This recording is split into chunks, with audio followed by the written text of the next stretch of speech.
क्या आपने कभी ऐसी जगह देखी है जहां 500 साल पहले बिना किसी आधुनिक मशीन के 5 मंजिल नीचे तक एक महल जैसा कुआं बनाया गया हो, जहां गर्मियों में बाहर का तापमान 45 डिग्री हो लेकिन अंदर उतरते ही ठंडी हवा आपका स्वागत करे, और जहां हर पत्थर एक ऐसी प्रेम कहानी और बलिदान की गवाही देता हो जिसे सुनकर आज भी लोग भावुक हो जाते हैं। दोस्तों, आज मैं आपको लेकर चलूंगी गुजरात के सबसे खूबसूरत और रहस्यमयी स्मारकों में से एक अदलज स्टेपवेल, जिसे अदलज नीवाव भी कहा जाता है। तो इस वीडियो को अंत तक जरूर देखिए, क्योंकि आखिर में मैं आपको बताऊंगी इस जगह से जुड़े कुछ ऐसे रहस्य और रोचक तथ्य जिनके बारे में शायद आपने पहले कभी नहीं सुना होगा।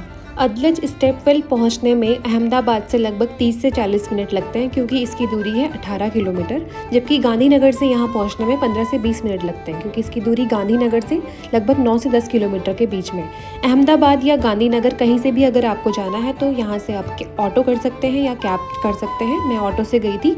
इसके अलावा आप सिटी बस भी ले सकते हैं, जो डिफरेंट स्टेशन से आपको मिल सकती है। पहुंचने के बाद गेट पर दिए हुए एक स्कैनर के माध्यम से आपको एक 20 रुपये की फ़ी पे करनी होती है, जिसे आप गूगल पे या कार्ड के माध्यम से कर सकते हैं। अब मैं आपको बताऊंगी कि स्टेपवेल आखिर होता क्या है। आज हमारे घरों में पानी नल से आ जाता है, लेकिन सैकड़ों साल पहले ऐसा नहीं था।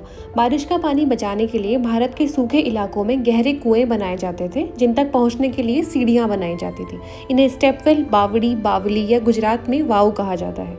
ये सिर्फ पानी भरने की जगह नहीं थे, बल्कि यहाँ लोग आराम करते थे, यात्री रुकते थे, धार्मिक अनुष्ठान होते थे और गर्मियों में ठंडे पानी के लिए लोग घंटों बैठे रहते थे। अब आते हैं इसकी प्रसिद्ध कहानी पर। करीब 1498-99 में इस क्षेत्र पर राणा वीर सिंह वाघेला का शासन था। उनके राज्य में पानी की बहुत कमी रहती थी, जिस वजह से लोगों की परेशानी दूर करने के लिए उन्होंने एक विशाल बावड़ी बनाने का निर्णय लिया। लेकिन निर्माण कार्य पूरा होने से पहले ही गुजरात के सुल्तान महमूद बेगड़ा ने उनके राज्य पर आक्रमण कर दिया। युद्ध में राणा वीर सिंह वीर गति को प्राप्त हुए। उनकी पत्नी रानी रुदाबाई या रूपबा अपने पति की मृत्यु से बेहद दुखी थी। किंवदंती के अनुसार सुल्तान महमूद बेगड़ा रानी की सुंदरता से प्रभावित हुआ और उनसे विवाह करने का प्रस्ताव रखा। रानी ने एक शर्त रखी, पहले इस अधूरी बावड़ी का निर्माण पूरा करवाइए। सुल्तान ने उनकी बात मान ली। कुछ ही समय में यह अद्भुत बावड़ी बनकर तैयार हो गई। लेकिन निर्माण पूरा होते ही रानी ने विवाह करने के बजाय अपने दिवंगत पति की स्मृति में इस बावड़ी में कूदकर अपने प्राण त्याग दिए।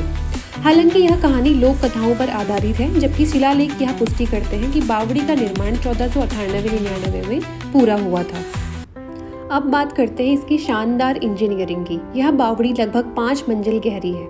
ऊपर से देखने पर इसका प्रवेश भाग अष्टकोणी यानी ऑक्टागोनल दिखाई देता है। पूरा ढांचा बलुआ पत्थर से बनाया गया है। सबसे बड़ी बात यह है कि यहाँ हिंदू, जैन और इस्लामी वास्तुकला का अद्भुत संगम देखने को मिलता है। स्तंभों पर देवी देवताओं की मूर्तियां हैं। दीवारों पर हाथी, फूल, बेल बूटे, नर्तकियां, पक्षी और प्रकृति के सुंदर दृश्य उकेरे गए हैं। इतनी बारीक नक्काशी देखकर आज भी लोग हैरान रह जाते हैं कि बिना आधुनिक तकनीक के यह काम कैसे किया गया होगा। सबसे आश्चर्यजनक बात यह है कि बाहर भीषण गर्मी हो, फिर भी इस बावड़ी के अंदर तापमान कई डिग्री कम महसूस होता है। ऐसा इसलिए क्योंकि पूरी संरचना जमीन के भीतर बनाई गई है। ऊपर का अष्टकोणीय खुला भाग प्राकृतिक रोशनी और हवा को नियंत्रित करता है। मोटी पत्थर की दीवारें गर्मी को अंदर आने से रोकती हैं। गहराई में मौजूद पानी आसपास के वातावरण को ठंडा बनाए रखता है। आज जिसे हम नेचुरल एयर कंडीशनिंग कहते हैं, उसका शानदार उदाहरण लगभग 500 साल पहले ही यहाँ बनाया जा चुका था। यह सिर्फ कुआं ही नहीं था। अदलज स्टेपवेल केवल पानी का स्रोत नहीं था। यह उस समय यात्रियों के आराम करने की जगह थी। व्यापारी यहाँ रुकते थे, महिलाएं पानी भरने आती थी, धार्मिक अनुष्ठान होते थे और यह सामाजिक जीवन का एक महत्वपूर्ण केंद्र था, यानी उस समय का कम्युनिटी सेंटर भी था। अब जानते हैं कुछ रोचक तथ्य। यह लगभग 500 साल पुरानी संरचना है और आज भी मजबूती से खड़ी है। इसमें 3 अलग-अलग दिशाओं में नीचे उतरने के रास्ते बनाए गए। हालांकि सिर्फ एक रास्ता खुला है, बाकी के दोनों रास्ते अभी बंद कर दिए गए हैं। हर मंजिल पर विश्राम के लिए मंडप बनाए गए थे। ऊपर से आने वाली सूर्य की रोशनी पूरे दिन अलग अलग कोण बनाती है। इससे इसकी खूबसूरती और बढ़ जाती है। कई फिल्मों, डॉक्यूमेंट्री और फोटोशूट की शूटिंग यहाँ हो चुकी है, क्योंकि इसकी वास्तुकला दुनिया भर के फोटोग्राफरों को आकर्षित करती है।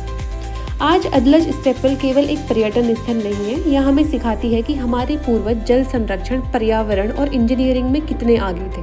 जब आज पूरी दुनिया वाटर कंजर्वेशन की बात कर रही है, तब यह 500 साल पुरानी बावड़ी हमें याद दिलाती है कि भारत में जल संरक्षण की परंपरा सदियों पुरानी है। तो दोस्तों यह थी अदलज स्टेपवेल की अद्भुत कहानी। यह एक ऐसे जगह, यहाँ इतिहास है, वास्तुकला है, इंजीनियरिंग है और एक अमर प्रेम व बलिदान की भी कहानी है। अगर आपको यह वीडियो पसंद आया हो तो इसे लाइक करें, अपने दोस्तों के साथ शेयर करें और चैनल को सब्सक्राइब करना बिल्कुल मत भूलें। और कमेंट करके ज़रूर बताएं क्या आप कभी अदलज स्टेपवेल गए हैं। मिलते हैं अगली वीडियो में भारत की ऐसी एक अद्भुत ऐतिहासिक जगह की कहानी के साथ। धन्यवाद।